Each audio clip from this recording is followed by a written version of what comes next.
Welcome to Dreamful Podcast, bedtime stories for slumber.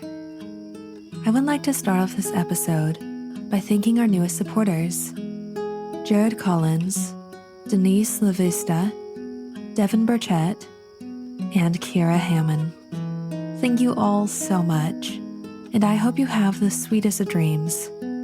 If you'd like to support the show and gain access to subscriber-only episodes while receiving a shout-out, visit dreamfulstories.com, and on the support page, find a link to become a Buzzsprout supporter or subscribe via Supercast if you listen on Spotify.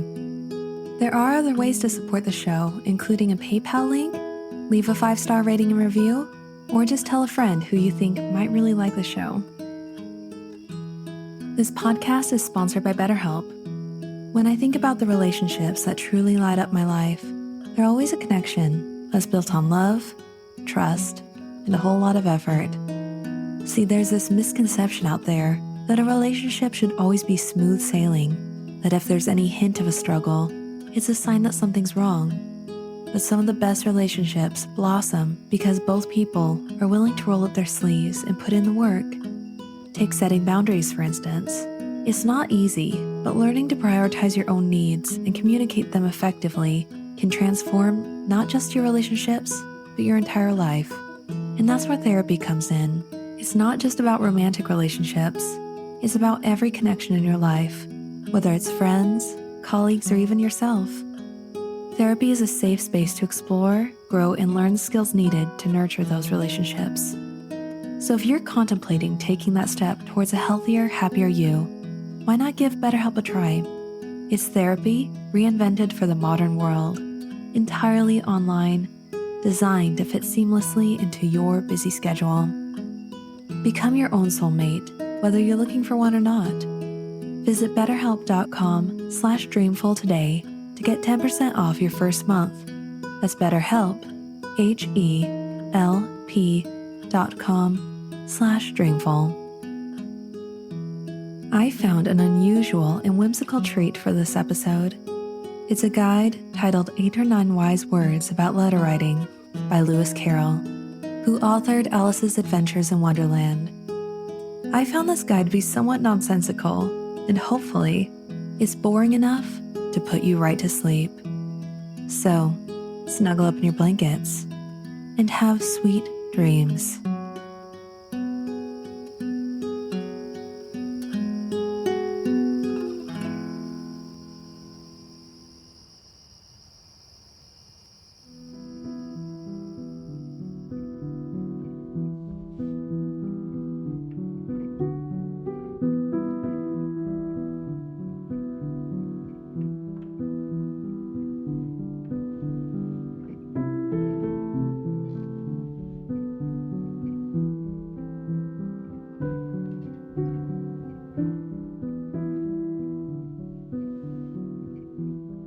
First, on stamp cases.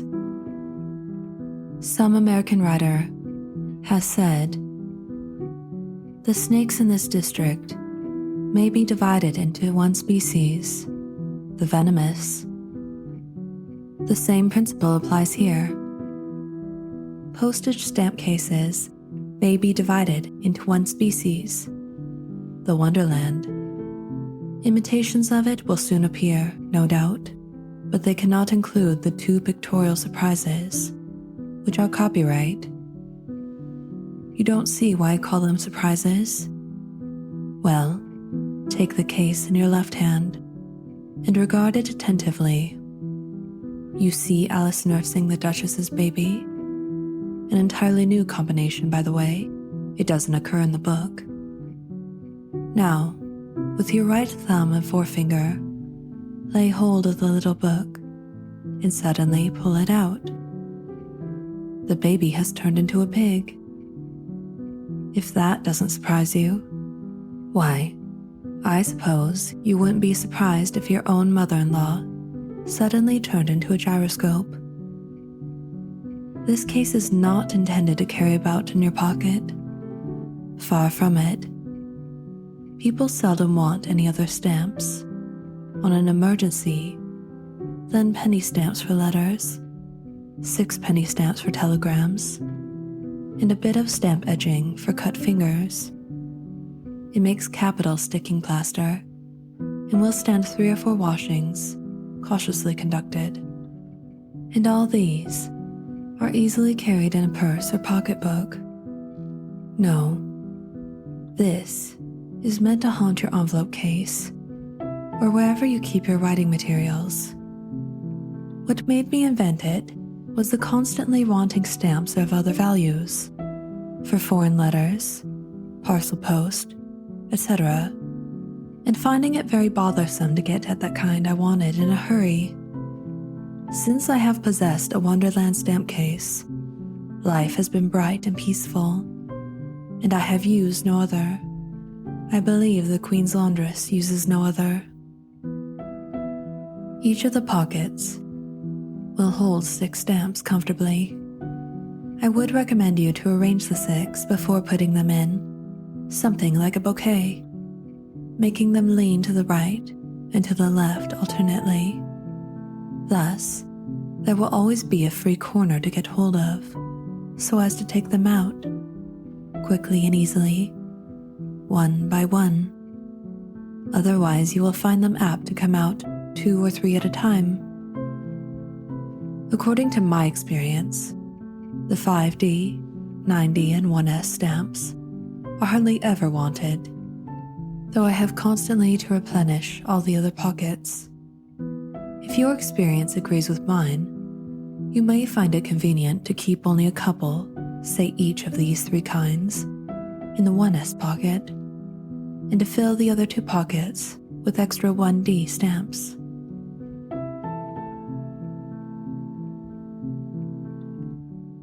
Second, how to begin a letter.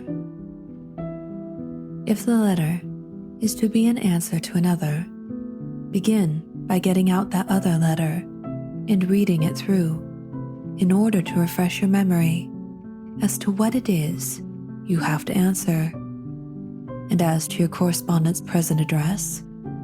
Otherwise, you will be sending your letter to his regular address in London, though he has been careful in writing to give you his Torquay address in full.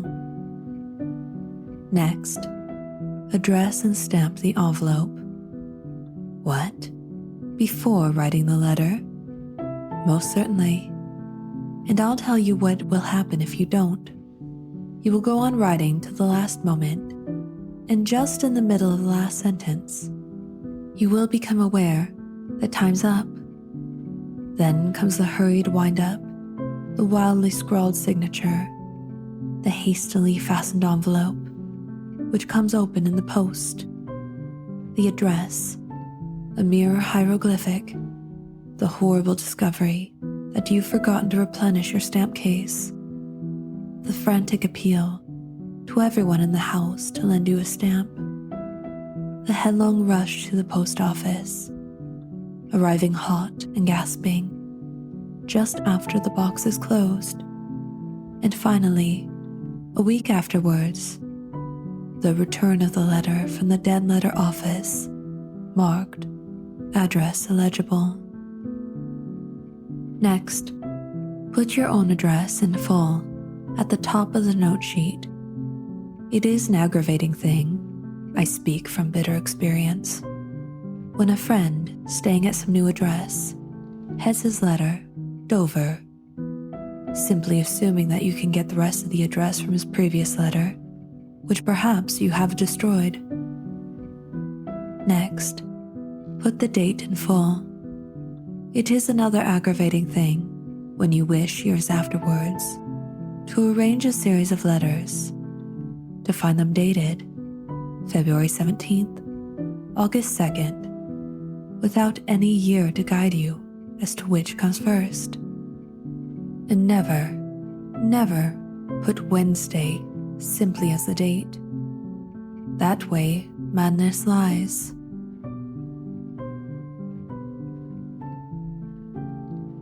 Third, how to go on with a letter.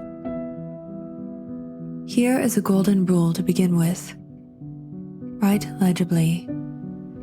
The average temper of the human race would be perceptibly sweetened if everybody obeyed this rule. A great deal of the bad writing in the world comes simply from writing too quickly. Of course, you reply, I do it to save time. A very good object, no doubt. But what right have you to do it at your friend's expense?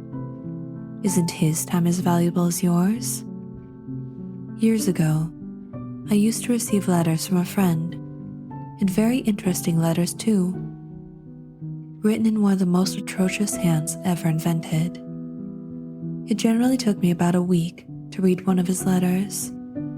I used to carry it about in my pocket and take it out at leisure times to puzzle over the riddles which composed it, holding it in different positions and at different distances, till at last the meaning of some hopeless scrawl would flash upon me, when I at once wrote down the English under it, and when several had been thus guessed, the context would help one with the others, till at last the whole series of hieroglyphics was deciphered. If all one's friends wrote like that, life would be entirely spent in reading their letters. This rule applies especially to names of people or places, and most especially to foreign names. I got a letter once containing some Russian names, written in the same hasty scramble in which people often write, yours sincerely. The context, of course, didn't help me in the least, and one spelling was just as likely as another, so far as I knew it. It was necessary to write and tell my friend that I couldn't read any of them. My second rule is, don't fill more than a page and a half with apologies for not having written sooner. The best subject to begin with is your friend's last letter. Write with the letter open before you, answer his questions, and make any remarks his letter suggests. Then go on to what you want to say yourself. This arrangement is more courteous and pleasanter for the reader than to fill the letter with your own invaluable remarks and then hastily answer your friend's questions in a postscript. Your friend is much more likely to enjoy your wit after his own anxiety for information has been satisfied. In referring to anything your friend has said in his letter, it is best to quote the exact words and not to give a summary of them in your words. A's impression of what B has said, expressed in A's words, will never convey to B the meaning of his own words. This is especially necessary when some point has arisen as to which the two correspondents do not quite agree. There ought to be no opening for such writings as, "You are quite mistaken in thinking I said so-and-so. It was not in the least my meaning," etc., etc., which tends to make a correspondence last for a lifetime. A few more rules may fitly be given here for correspondence that has unfortunately become controversial. One is, don't repeat yourself. When once you have said your say, fully and clearly, on a certain point, and have failed to convince your friend, drop that subject. To repeat your arguments all over again will simply lead to his doing the same, and so you'll go on, like a circulating decimal. Did you ever know a circulating decimal to come to an end? Another rule is, when you have written a letter that you feel may possibly irritate your friend, however necessary you may have felt it to so express yourself, put it aside till the next day. Then read it over again and fancy it addressed to yourself. This will often lead to your writing it all over again, taking out a lot of the vinegar and pepper and putting in honey instead, and thus making a much more palatable dish of it. If, when you have done your best to write inoffensively, you still feel that it will probably lead to further controversy, keep a copy of it. There's very little use, months afterwards, in pleading, "I am almost sure I never expressed myself as you say. To the best of my recollection, I said so-and-so." Far better to be able to write, "I did not express myself so. These are the words I used." My fifth rule is, if your friend makes a severe remark, either leave it unnoticed or make your reply distinctly less severe. And if he makes a friendly remark, tending towards making up the little difference that has arisen between you, let your reply be distinctly more friendly. If, in picking a quarrel, each party declined to go more than 3/8 of the way, and if, in making friends, each was ready to go 5/8 of the way, why, there would be more reconciliations than quarrels, which is like the Irishman's remonstrance to his gadabout daughter. Sure, you're always going out.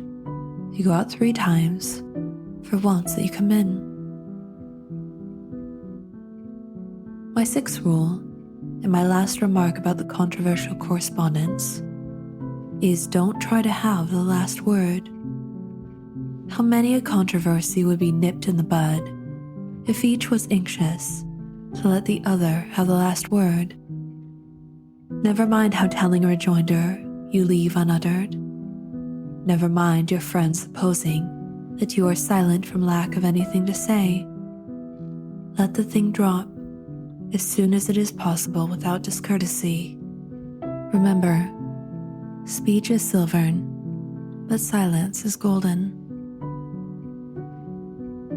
My seventh rule is, if it should ever occur to you to write, jestingly, in dispraise of your friend, be sure you exaggerate enough to make the jesting obvious.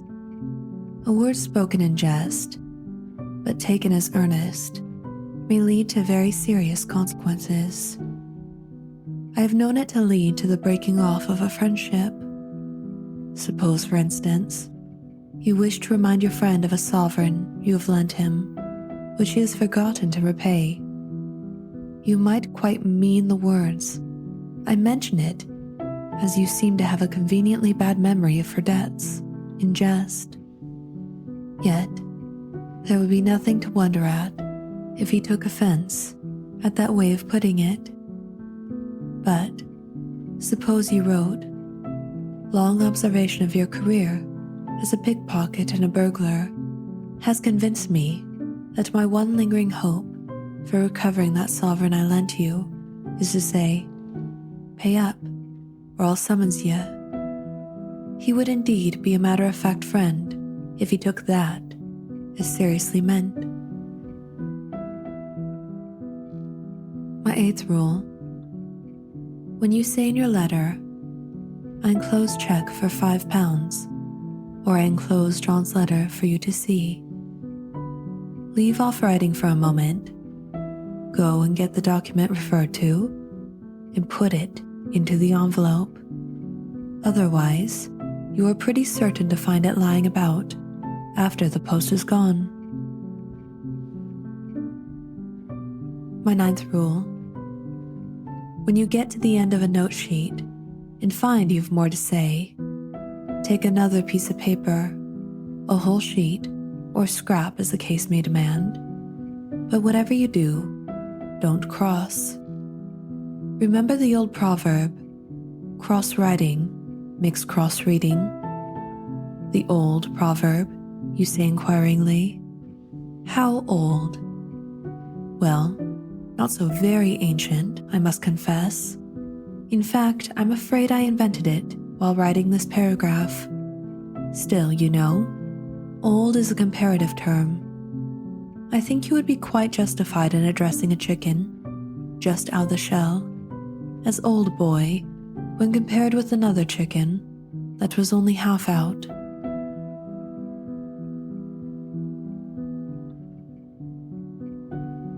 Fourth, how to end a letter. If doubtful whether to end with yours faithfully, or yours truly, or yours most truly, etc. There are at least a dozen varieties before you reach yours affectionately. Refer to your correspondent's last letter and make your winding up at least as friendly as his. In fact, even if a shade more friendly, it will do no harm. A postscript is a very useful invention, but it is not meant to contain the real gist of the letter. It serves rather to throw into the shade any little matter we do not wish to make a fuss about. For example, your friend has promised to execute a commission for you in town, but forgot it, thereby putting you to great inconvenience, and he now writes to apologize for his negligence. It would be cruel and needlessly crushing to make it the main subject of your reply. How much more gracefully it comes in thus: P.S. Don't distress yourself any more about having omitted that little matter in town. I won't deny that it did put my plans out a little at the time, but it's all right now. I often forget things myself, and those who live in glass houses mustn't throw stones, you know. When you take your letters to the post, carry them in your hand. If you put them in your pocket, you will take a long country walk, I speak from experience, passing the post office twice, going and returning, and when you get home, you will find them still in your pocket.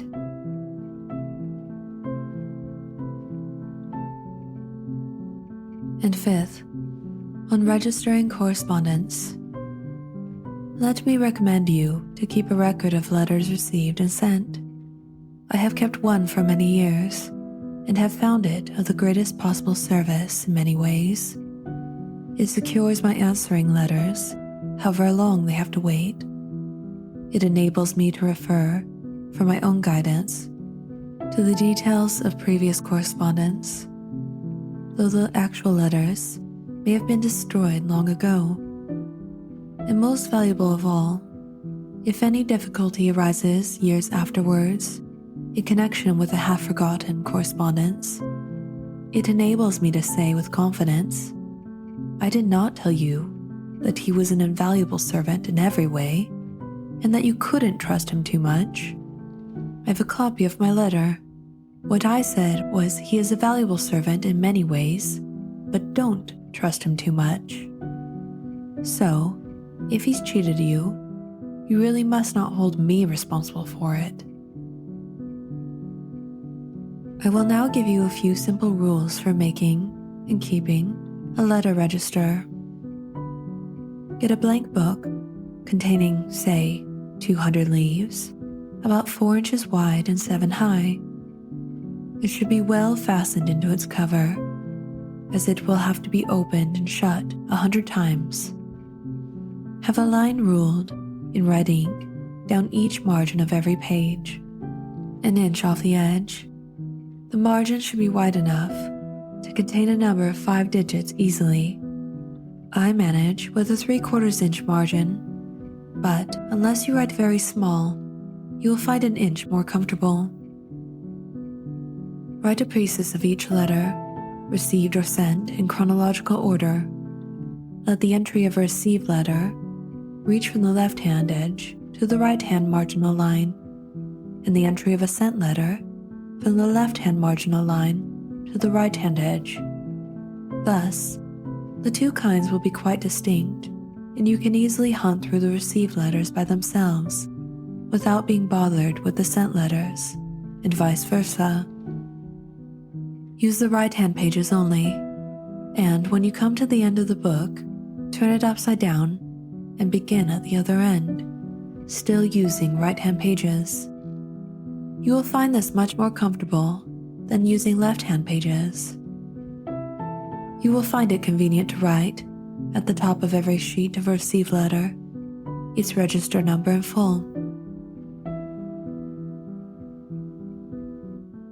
All this looks very complicated when stated at full length, but you will find it perfectly simple when you have had a little practice.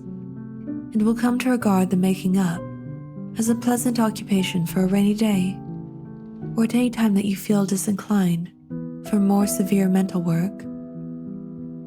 In the game of whist, Hoyle gives us one golden rule: when in doubt, win the trick. I find that rule admirable for real life. When in doubt what to do, I make up my letter register.